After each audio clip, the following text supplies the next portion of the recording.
Fala, é bom que eu dou uma pausa aqui. Semana passada no podcast com o nosso convidado, a gente tinha falado a respeito dessa questão da mãe solo, né? Que foi romantizado essa questão da mãe solo.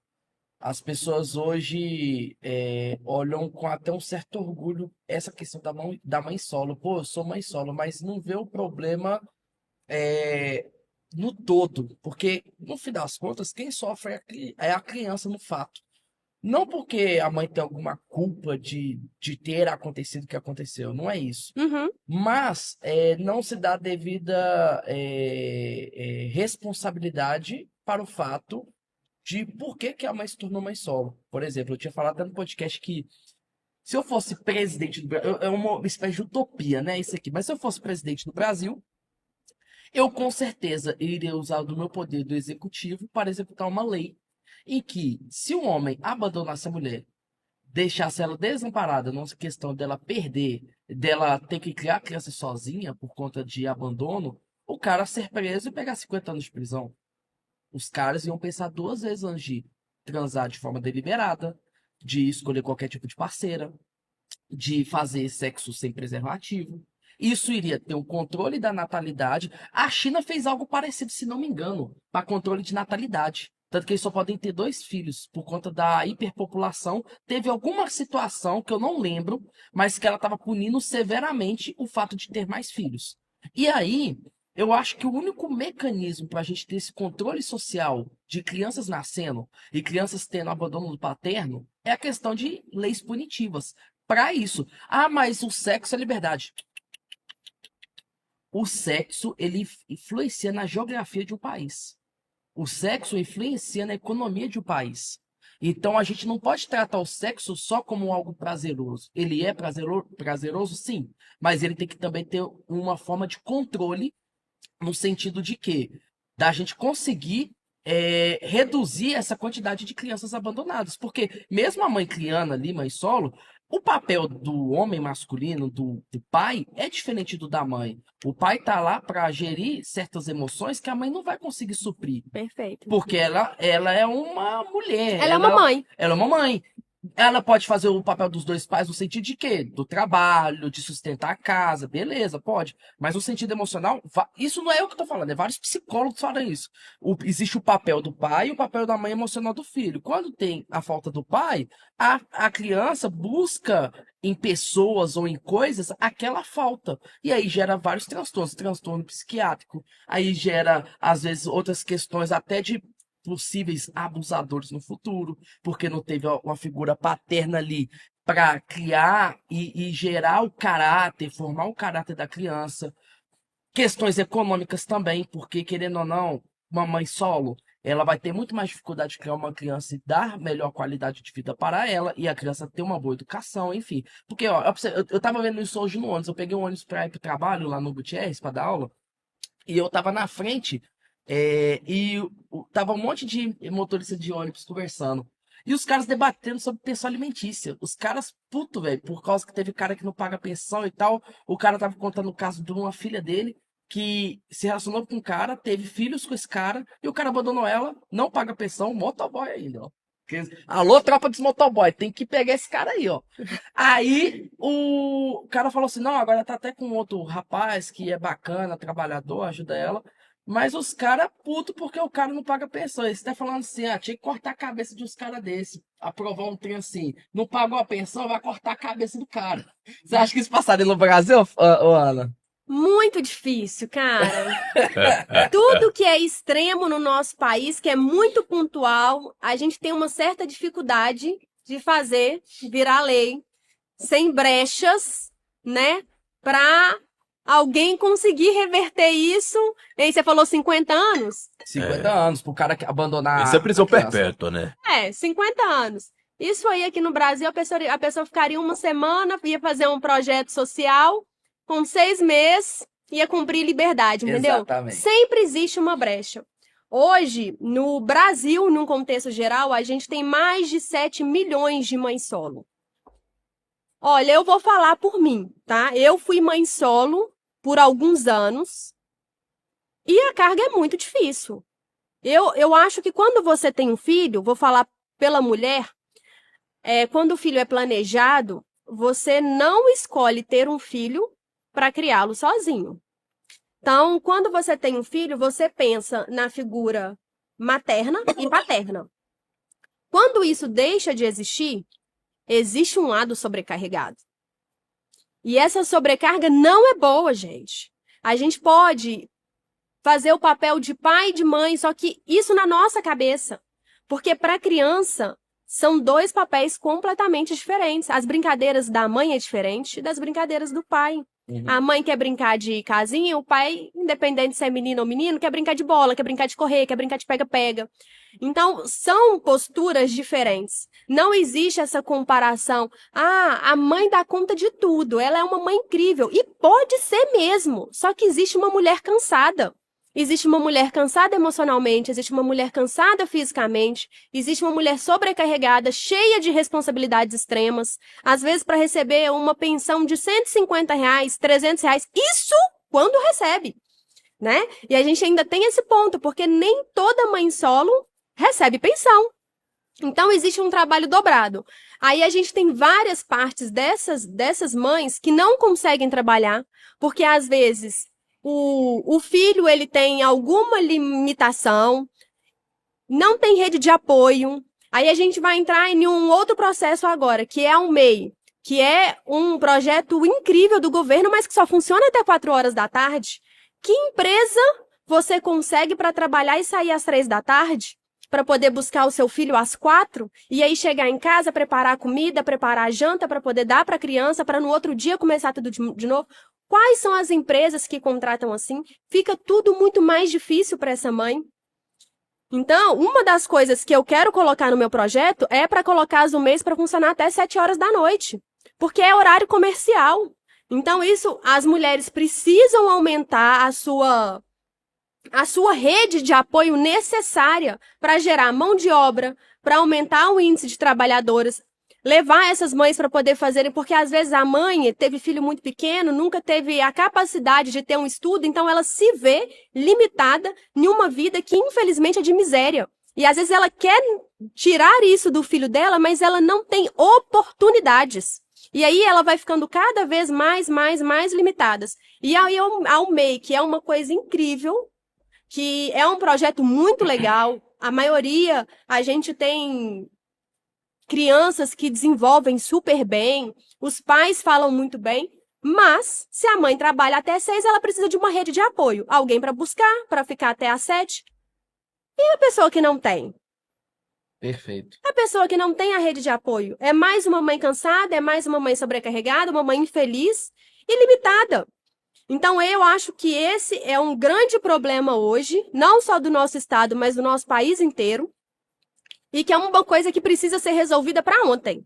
E eu vou falar por mim, eu tenho uma filha que ela vai para a escolinha todos os dias, e se fosse, graças a Deus, hoje a gente tem condição de pagar uma escola particular, porque eu preciso trabalhar até 6 horas da noite, gente, no mínimo. Então, eu não conseguiria deixar ela na UMEI, porque minha rede de apoio é limitada. Então, eu vou ter que trabalhar dobrado. Às vezes, eu sofro o mês inteiro, tanto eu quanto o pai dela, para dar conta de uma coisa que, infelizmente, o governo libera, mas não cabe na maioria da rotina dos brasileiros. Então, eu acho que esse é um grande problema. A maternidade, ser mãe solo, as mulheres que conseguem, tem mulheres que são incríveis, educam os filhos super bem, crescem meninos incríveis, estudiosos, educados, prósperos, mas infelizmente essa criança ela vai crescer com um buraco. Ela vai crescer, vou falar de meninos que não tiveram a presença do pai na infância. Esses meninos, na grande maioria, eles morrem de medo de ser pai. Porque eles têm medo de um dia não estar do lado dos filhos dele. Por quê? Porque ele sabe a dor que ele sentiu a vida inteira. Então, a presença paterna é uma coisa de extrema importância. E onde entra o meu projeto nisso? Estruturar as famílias para que os relacionamentos sejam equilibrados, saudáveis e duradouros. Porque, às vezes, hoje, na era da sociedade, o que acontece? Ah, o cara curtiu uma foto da mulher de biquíni. Vou terminar. Isso é um desrespeito, eu não aceito. Relacionamento não é sobre isso. Um relacionamento é sobre sentar, conversar, resolver, alinhar, pontuar. E muitas das coisas que acontecem dentro de um relacionamento precisam ser relevadas, porque existem um bem muito maior ali. Família não se troca, família não é descartável. Família é para persistir, é para tentar todos os dias. Só que hoje as pessoas não têm nenhum apoio para poder fazer com que isso dê certo. Aí vem a rede social, que nessa parte é muito negativa. E aí vem o videozinho lá dos coaches de relacionamento, né? Se ele curte foto de mulher de biquíni e isso não te agrada, ele não te respeita. Vá para onde você merece. Tem gente que vai amar os seus filhos assim como ele ama. Cara, calma. Sabe? Não é bem assim. E a tendência é essa questão aumentar e ir piorando. Vou pegar esse tópico do pai ausente, só pra finalizar esse tópico que a gente ir pra outro. Aqui, ó, vou te dar seu corte, tá? Você quer saber quando um homem teve pai ausente? É quando ele pinta o cabelo dele. É o melhor. Eu mesmo pintava o cabelo, resolvi na terapia, não pintei mais aqui, ó, que beleza, ó. Tá vendo tanto que a terapia é importante, gente? Então, ó, meninas, homens que têm o cabelo pintado, desculpa, pai ausente, provavelmente vai te abandonar quando você estiver grávida. Viu? Mas Cuidado. agora surgiu uma pergunta a respeito do que você falou. Perfeito. Qual que é o seu argumento? Com base em que você disse que o cara que tem cabelo colorido... Eu fiquei curiosa eu também. também. Obrigada, viu, Sociólogo. Lucas? Ryan Santos. Não, calma lá. Calma lá. Ele deu o argumento dele. Ele deu o argumento... Tá ligado, ó. Tá ligado aí, ó. Eu conheço o Ryan, Com base em que? Qual que é o seu argumento? Momento descontraído no podcast. Qual que é o seu argumento pra falar que o cara... Falando sério. Eu quero realmente saber. Eu achei Todos os interessante. caras que eu conheci que tinha cabelo pintado, os caras eram o famoso homem ghost, mano. É mesmo? Leitado e ghost, acabou. Todos, tatuadão, moreno alto, cara de bandido. O Jabs vai levantar ali. Não, o Jabs é playboy. Ali tem aqui pinta frequenta Buriti, espada de Lamborghini, McLaren. Recebemos, Porsche, né? amém! A mãozinha Eita! tatuada no conversível, assim. Ele não é favelado. Então, Entendi. calma, não. É aquele cara estereótipo mesmo, pô. Cara, e sabe que loucura? Olha pra você ver. Quando a gente vai em locais mais humildes, em favela, em aglomerado, a gente tem um índice muito maior disso. Sim. A gente tem um número muito maior de mães solo, a gente tem um número muito maior de crianças que crescem sem a figura masculina.